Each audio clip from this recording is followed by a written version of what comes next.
Lawmakers on Capitol Hill could be in for days-long debates with two versions of the National Defense Authorization Act, which funds the military. So the House and Senate Armed Services Committee, they've both approved their versions. But among the controversial issues was an abortion policy that some lawmakers are now vowing to fight. And joining us now with more on this is VP of Government Relations at Heritage Action, Ryan Walker. Thanks for joining us. Back in October of 2022, Biden Defense Secretary Lloyd Austin bypassed Congress and the federal rulemaking process with this memo announcing that taxpayer funds would be used for paid time off and travel for service members to receive elective abortions. Tell us more about this. Yeah, thank you for having me on. This is an important debate that's happening with the National Defense Authorization Act going through Congress right now. In simple terms, this is a politicization of the NDAA process and the Department of Defense. What this administration is attempting to do is to allow the Department of Defense to provide for leave and subsidized travel to another state or to a facility to receive an abortion. This is despite decades of policy law passed by Congress and included in annual defense authorization acts to prevent and block taxpayer funding of abortion. And so this is a direct contradiction of that policy and current law, and something that we believe is illegal and should be overturned or rescinded immediately. Well, Senator Roger Wicker said this, quote, "The decision to mark up an abortion measure on a parallel track to the NDAA is unprecedented. It ignores the will of this committee and is designed to ensure that the Pentagon can continue to use taxpayer funding to facilitate elective abortions.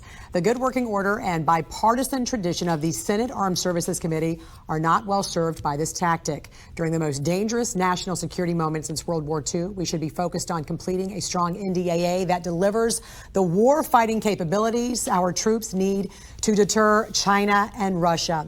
So why do you think the DoD released these policies? Do we know how getting rid of abortion funding, for example, would impact the military's readiness?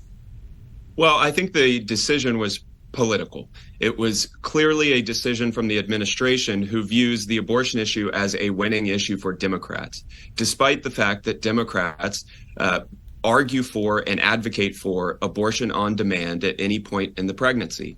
This is a policy that they believe, by issuing and announcing, that they could look reasonable or middle of the road to accommodate those individuals seeking these services. However, their true and ultimate aim is to allow for abortion on demand at any point in the pregnancy. So then what?